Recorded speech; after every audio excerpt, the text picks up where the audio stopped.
Já parou para pensar nos desafios que o seu provedor de internet enfrenta quando o assunto é segurança cibernética? Além de proteger os dados dos clientes, as empresas também precisam lidar com os ataques que estão cada vez mais sofisticados e garantir a conformidade com a regulamentação como a LGPD.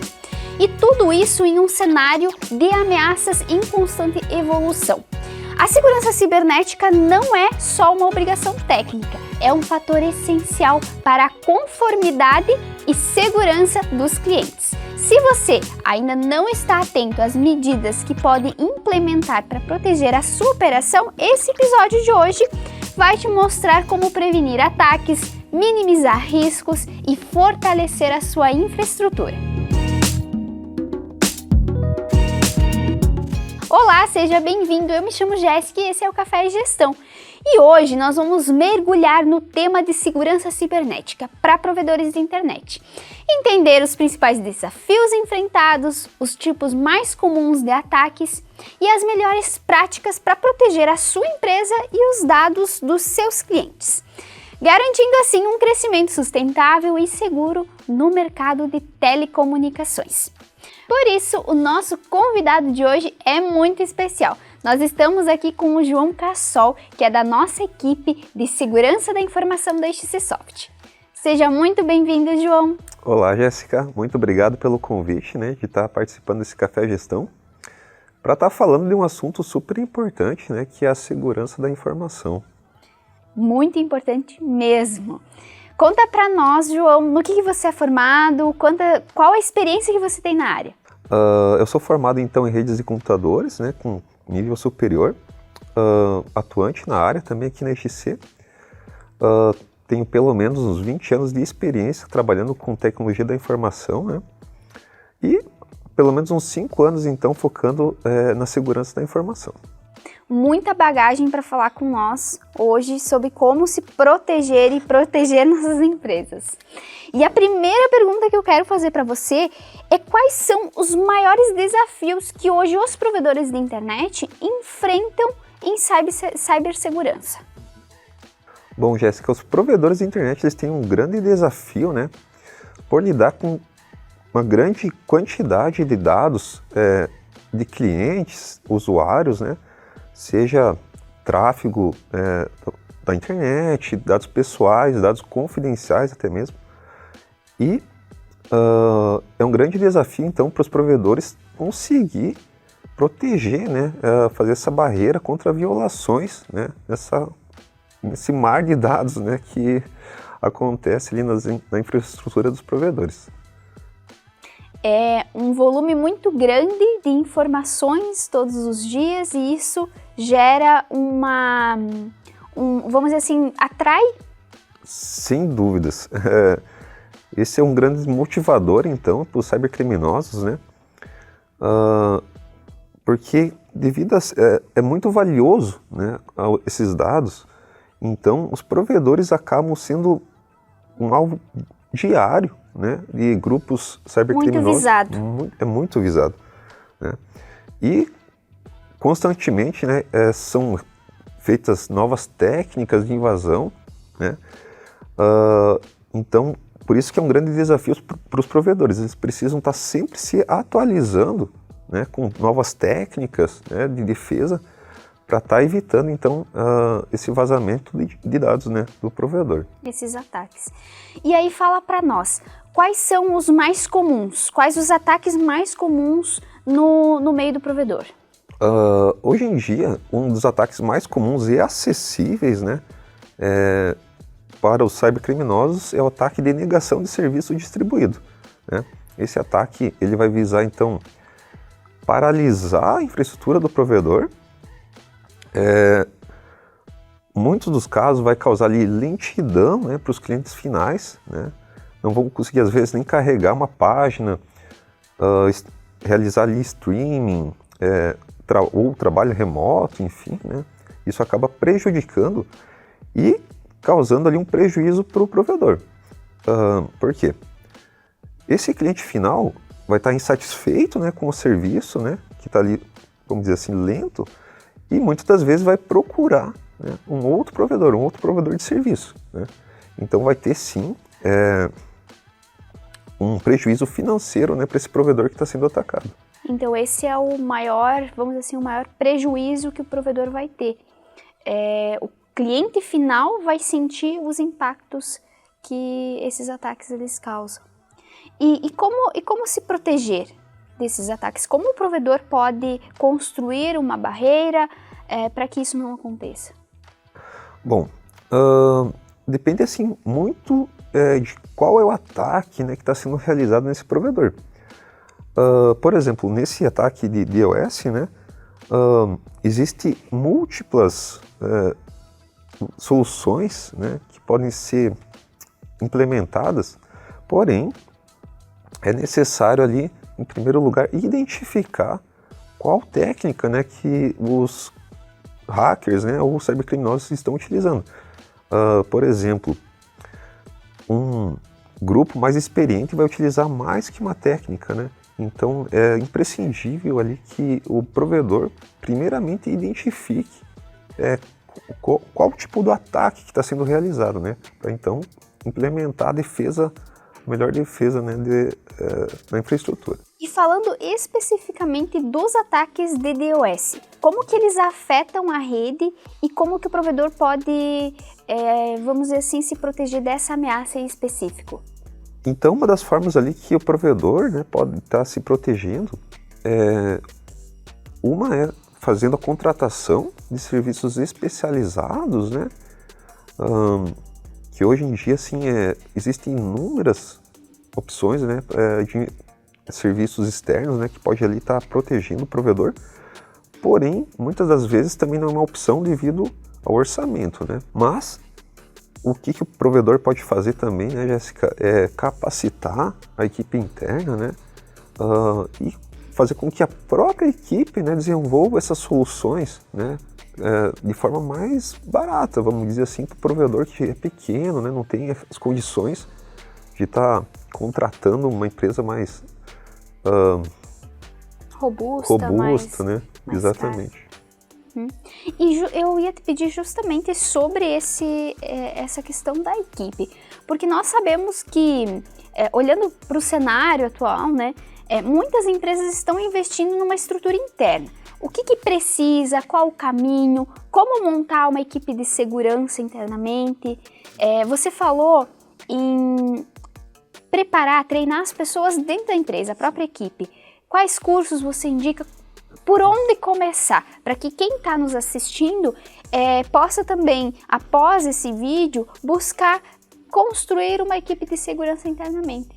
Para a empresa, para o provedor ali que esteja começando, né, a implementar medidas de segurança, eu recomendo que seja feito primeiramente um levantamento, né, dos seus ativos mais críticos, né.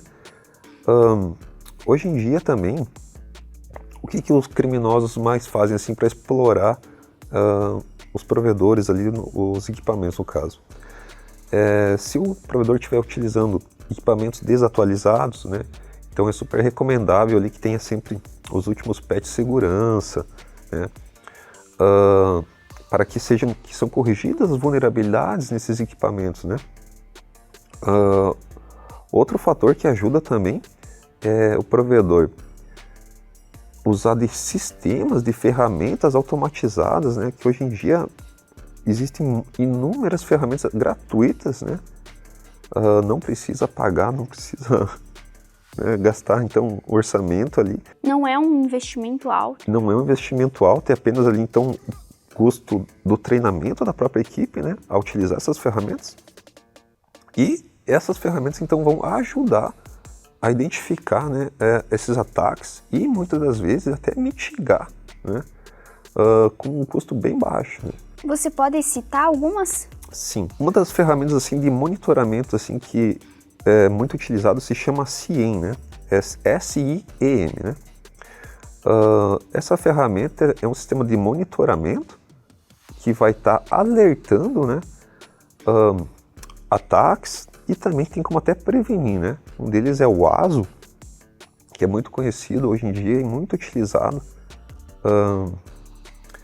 E sem dúvidas ali pode ajudar o provedor ali a estar identificando esses tipos de ataques. E pensando em preparar a equipe, quais treinamentos você indica para o time, para o gestor buscar para esse time? Hoje em dia, né, existem inúmeros cursos gratuitos, mas um dos cursos que eu recomendo, assim, é um curso da Cisco, né?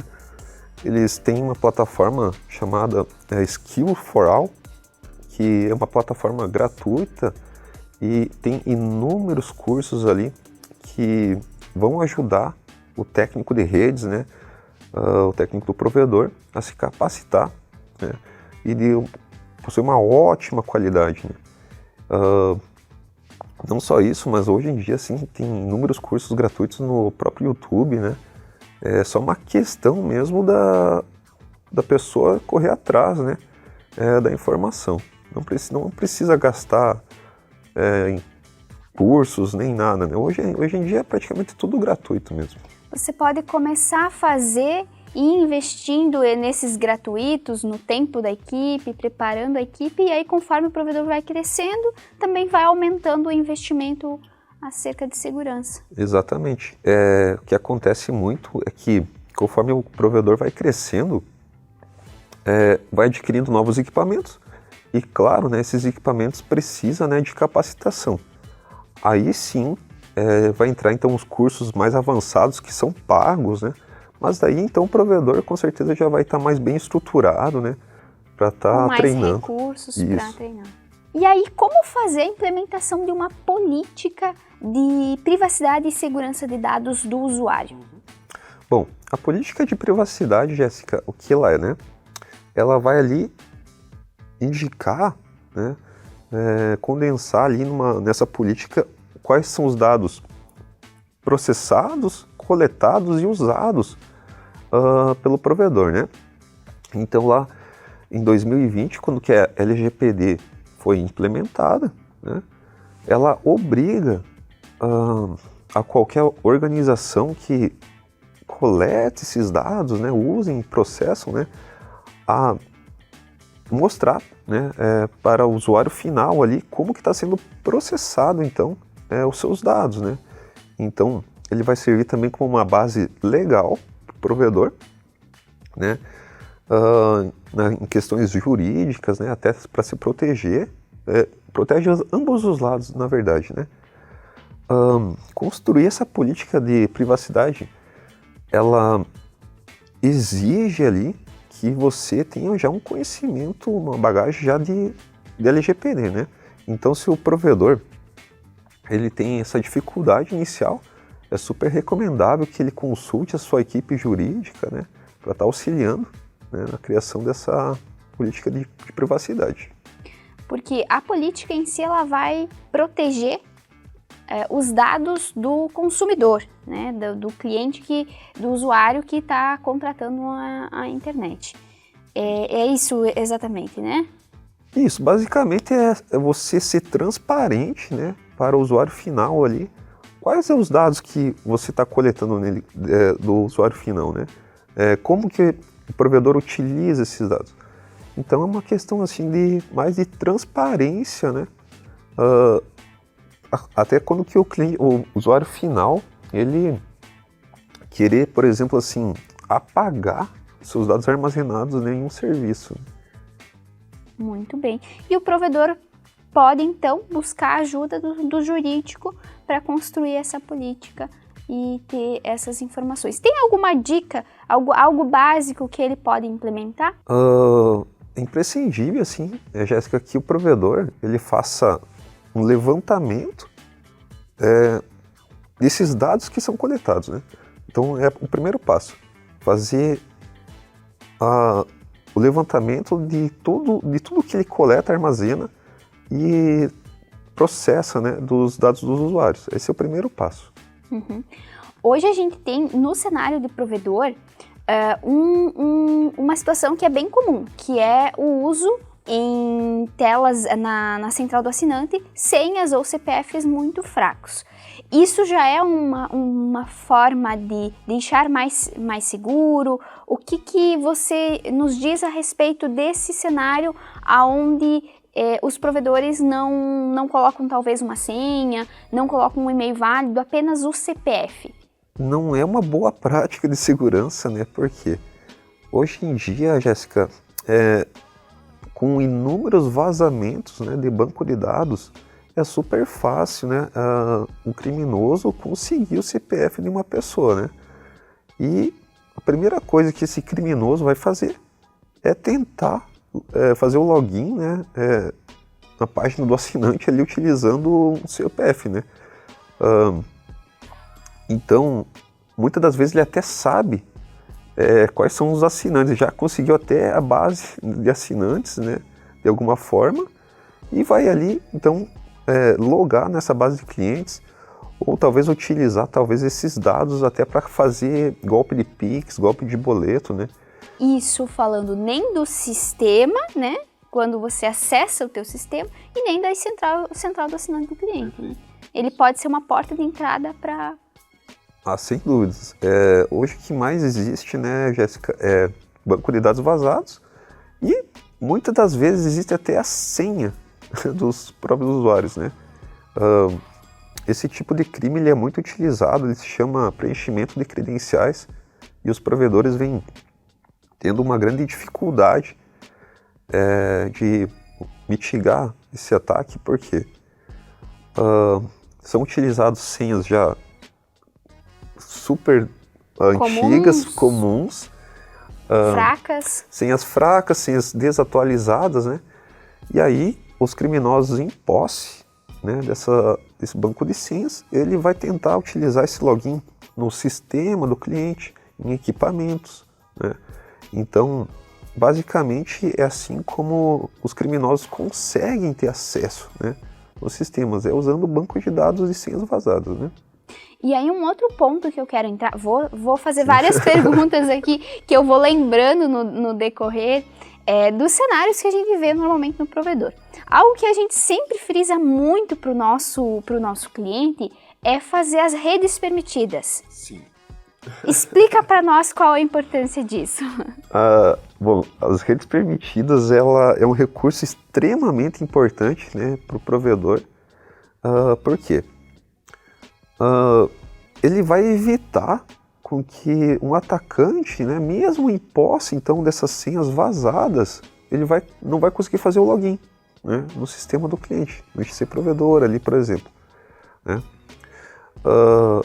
Então esse tem uma linha de defesa, né, bem básica, né, e super útil, né, para evitar que um atacante entre no sistema do cliente, troque lá a carteira de cobrança, baixe o banco de dados de clientes, faça extorsão, né? Isso é terrível, né? Porque vai ameaçar ali o dono do provedor, né? Que se não pagar X valor, ele vai divulgar a base de clientes. E aí esse provedor vai receber um processo da LGPD, né? Por vazamento de dados, né? Então as redes permitidas, sem dúvida, é um recurso extremamente útil, né, importante ali, que o IC provedor possui. E são ações que não precisa investimento nenhum. É só você reforçar e estar atento no dia a dia em questões simples que muitas vezes podem deixar rastros, portas abertas para uma invasão. Então, a central do assinante, login e senha forte, nunca colocar o CPF, somente o CPF do assinante, ter sempre um e-mail válido e uma senha forte. Assim você protege o provedor e protege o teu cliente também. Até para explicar, porque assim, muitas pessoas, eu entendo às vezes o provedor, muitas pessoas têm resistência em colocar um e-mail ou não possuem e-mail e querem algo simples para acessar a central do assinante. Mas você precisa muitas vezes explicar para a pessoa, para o cliente, que ele também está correndo um risco quando ele tem uma central do assinante com uma senha ou só com o CPF. Algo fraco, né? Exatamente, Jéssica. Um dos piores cenários assim, que o provedor possa sofrer é justamente ali o vazamento de dados, né? Sem dúvida, um processo pode chegar a milhões de reais, né? Dependendo ali do porte ali do provedor, né? Sem falar, né, Jéssica, que acaba também causando uma baixa reputação para o provedor, né? A sua imagem vai ser queimada, né? O cliente ali vai perder a confiança, Sim. né? Não vai confiar, porque se os dados ali foram vazados, né? Então vai perder com certeza a confiança nesse serviço. E nós tivemos, agora recentemente, saiu na mídia, de algumas empresas grandes que foram multadas por vazamento de dados. Eu estava ontem mesmo lendo uma matéria sobre uma grande empresa que foi multada pela LGPD por vazamento de dados, né? Então, é importante que a gente esteja atento a isso e proteja o nosso cliente e proteja o nosso provedor. E aí segue com as redes permitidas, manter sempre constantemente o login e a senha do seu sistema atualizado, senhas fortes. Fala para nós um pouco sobre como criar uma senha adequada. Muito bem. O ideal, né, é a pessoa ali utilizar um cofre de senhas, né? Ela não é ela utilizar a mesma senha para tudo que é site, né? É bem comum, inclusive, né, das pessoas usarem a mesma senha para todos os sites, né? Porém, o perigo, né, Jéssica, está onde? Se essa senha vaza, ela pode ser utilizada em qualquer sistema, né? Então, uma dica assim que eu dou, né, para os nossos clientes é fazer uma senha única para cada sistema, né? Utilizar um gerenciador de senhas também. O que o gerenciador faz? Ele vai criar uma senha única para cada sistema, uma senha forte ali. Você pode configurar até 20 caracteres, né? E você nem precisa decorar essa senha. O próprio gerenciador de senhas ali vai fazer o preenchimento ali no sistema, né? Então, usar um cofre de senhas que vai facilitar, você não precisa lembrar de todas as senhas, você vai ter o cofre e para cada sistema você vai colocar para cada site de compra, para cada local que precise de uma senha, você cria uma senha única para aquele site e aí usa só para aquilo e tem o cofre. Exatamente. Um exemplo mais comum, assim, Jéssica, de cofre de senhas é o próprio navegador ali, né? Que ele sugere, né, uma senha, né? É claro que tem outras opções, assim, né? Por exemplo, tem o Bitwarden, né, que é muito utilizado. Eu né? uso esse, inclusive. Sim, é muito bom o Bitwarden. Porém, e é gratuito. É gratuito, ele funciona em celular, qualquer dispositivo, qualquer sistema operacional, né? Porém, é claro que muitas pessoas, elas não querem usar uma outra solução, né? Então, apenas utilizando ali o gerenciador de senha do próprio navegador já serve como uma... Já é um grande começo. Sim, é um grande começo, sem dúvidas, né? E eu tenho mais uma dúvida que é relacionada aos cuidados que a gente tem que ter com a inteligência artificial, porque ela está presente no nosso dia a dia, a gente tem vários recursos que a gente utiliza, ChatGPT, entre outros. O que a gente precisa cuidar, João? Certo. Bom, uma concepção das pessoas, né, Jéssica, assim, de modo geral, é que pode colocar, né, qualquer coisa ali nas plataformas, né, o que não é o caso, né. Os cuidados essenciais ali é não estar inserindo dados confidenciais da organização, né, você não vai ali jogar uma planilha financeira, né, uma planilha de colaboradores, por exemplo. E nem de clientes, né? Muito menos de clientes, né? É um vazamento de dados. Exatamente, né? Por quê? Nós estamos confiando, né, nessas empresas terceiras, né, que não vai ocorrer vazamento de dados.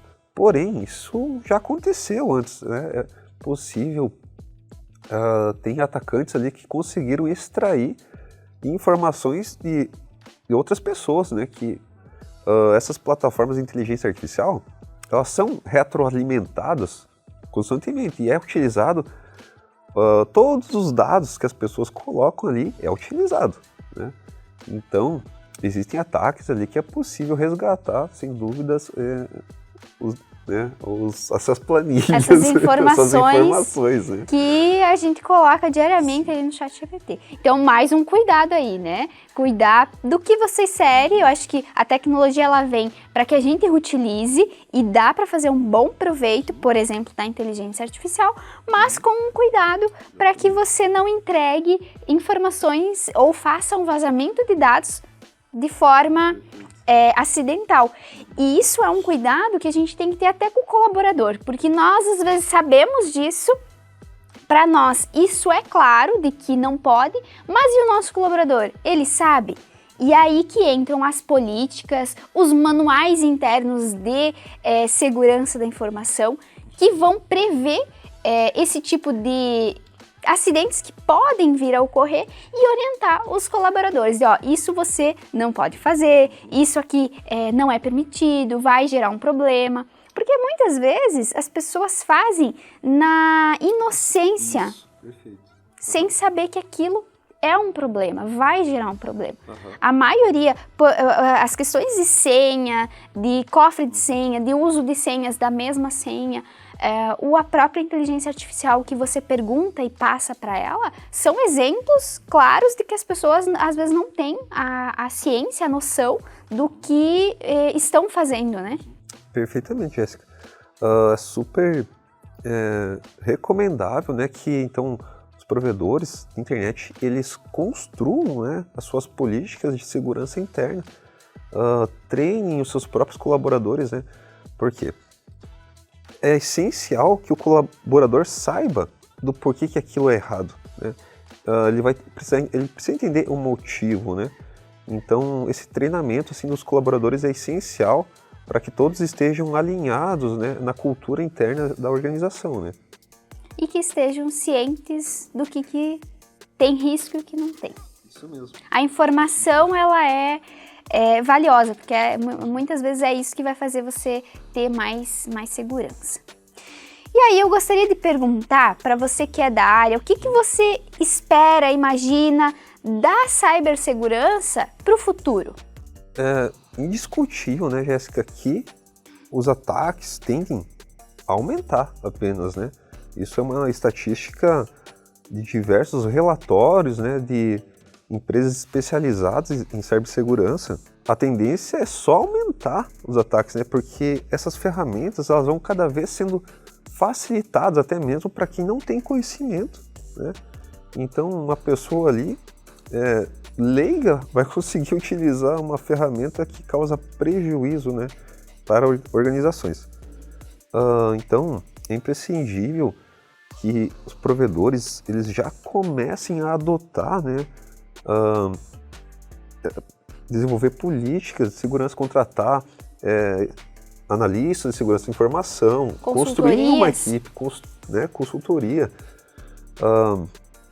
E o que vai estar auxiliando também esses provedores as próprias ferramentas, né?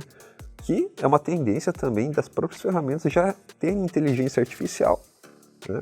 Então, é preciso adotar, né, essas tecnologias, né, Jéssica? Que de nada adianta ali o provedor ficar vamos dizer assim, de mãos atadas também e não fazer, né, não correr atrás ali de estar se inovando, né? Uhum. Não adianta você combater os ataques ou ficar sempre naquele looping infinito de um ataque pós outro, sem buscar o que o mercado está trazendo de soluções inovadoras. Sim, existem muitas que não são talvez adequadas, mas existe uma outra infinidade muito maior de profissionais e de empresas sérias que podem auxiliar e de medidas que você pode fazer sem nem investir. Apenas com a equipe interna, com treinamentos, com tarefas muito simples, com boas práticas de segurança. E para nós finalizarmos esse bate-papo, que conselhos você deixa para quem está nos assistindo? Muito bem. Tem algumas dicas, né, que são assim, bem essenciais para quem está começando então, a implementar, né, essas medidas de segurança, né? A mais básica de todas é fazer um controle robusto, né, de acessos ali, colocar senhas fortes em equipamentos, você fazer o levantamento dos ativos mais críticos, né, manter atualizado a sua infraestrutura, que esse é um dos grandes motivos da invasão, né? Você está com equipamentos desatualizados, né? Os cybercriminosos vão... Então nós fazermos um levantamento de sites que têm senhas que a empresa usa, se essas senhas estão atualizadas ou não, e aí verificar os equipamentos se estão atualizados ou não. Perfeito. É essencial também o provedor ele ter ali o monitoramento também da rede, né? Saber o que está acontecendo, né? O provedor não vai saber responder a algum incidente de segurança se não tem monitoramento, né? Então é essencial ter esse monitoramento e um plano, né, de resposta a incidentes de segurança também super recomendável, né? Construir essas políticas de segurança. E tudo que nós falamos aqui, a gente vai deixar os links no vídeo para vocês acessar. Então, o cofre de senhas, as ferramentas que a gente citou, o link dos cursos que o João indicou. Então, tudo isso a gente vai deixar disponível. E que tal nós deixarmos o checklist do que pode ser feito? Muito bem, Jéssica. Com certeza vai ser muito bacana, valioso. A gente vai poder ajudar de alguma forma quem está nos assistindo e quer começar com a segurança.